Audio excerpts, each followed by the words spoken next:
A retired Air Force colonel has said that he has new evidence that he thinks the public deserves to know about. He said that him and many others have evidence that something visited us during 1980. The sighting of an unusual craft was detected above Bentwaters Royal Air Force Base in the UK. Colonel Charles Halt knew what he saw, and so started the process of collecting sworn statements from those who were in and around the base at the time, which included air traffic controllers, tower watchmen and others. Everyone he spoke to told him they'd tracked and watched an unidentified flying object that made its way into the area, noting that it was performing incredible aerial maneuvers, but didn't want to come forward with their statement due to fear, and so held on to it until the day they retired. On December 27th back in 1980, mysterious lights were seen by military personnel in the Rendlesham Forest. Various RAF personnel said they saw fast lights flying through the forest and above the base, with other members saying that when they went to investigate what was going on, they saw a triangular craft land within a clearing.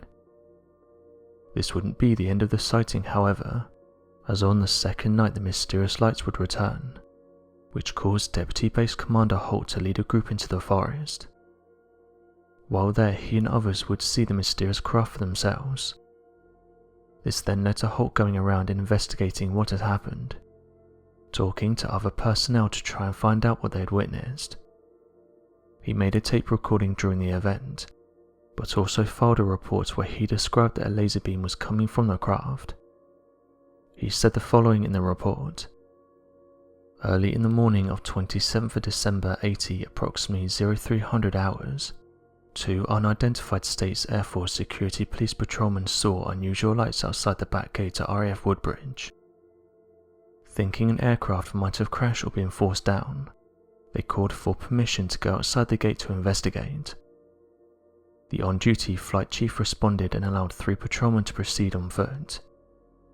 The individuals reported seeing a strange glowing object in the forest.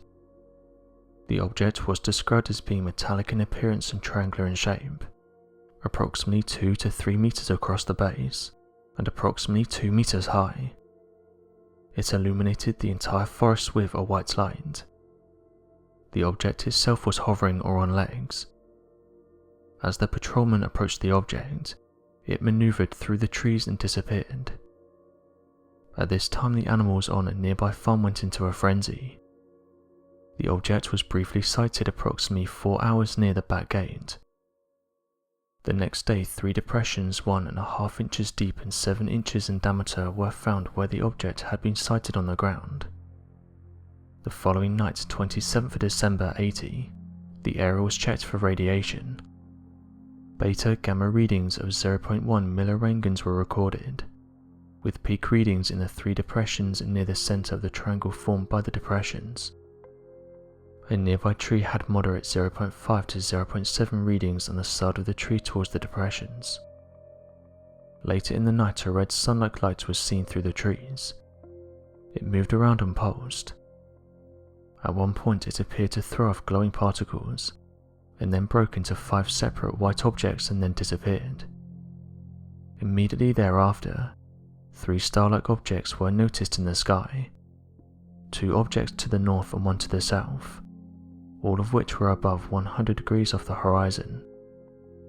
The object moved rapidly in sharp angular movements and displayed red, green and blue lights. The object to the north appeared to be elliptical through an 8 to 12 power lens. They then turned to full circles. The objects to the north remained in the sky for an hour or more. The object to the south was visible for 2 or 3 hours and beamed down a stream of light from time to time. Numerous individuals, including the undersigned, witnessed the activities in paragraphs 2 and 3. Signed Lieutenant Colonel Charles Halt, United States Air Force Deputy Base Commander. Lieutenant Colonel Halt also went on to talk with the Huffington Post and detailed that what he and others saw was definitely under intelligent control, going on to say the following: "The military has nothing to do with it, other than the cover-up, but I can tell you there is some type of super intelligence that can change size, change shape and do funny things. What I saw, I'm firmly convinced didn't have anything we know or could relate to inside it. Maybe they're not a being as we know. Maybe they're an entity that just has intelligence, and we just can't relate to it." End quote.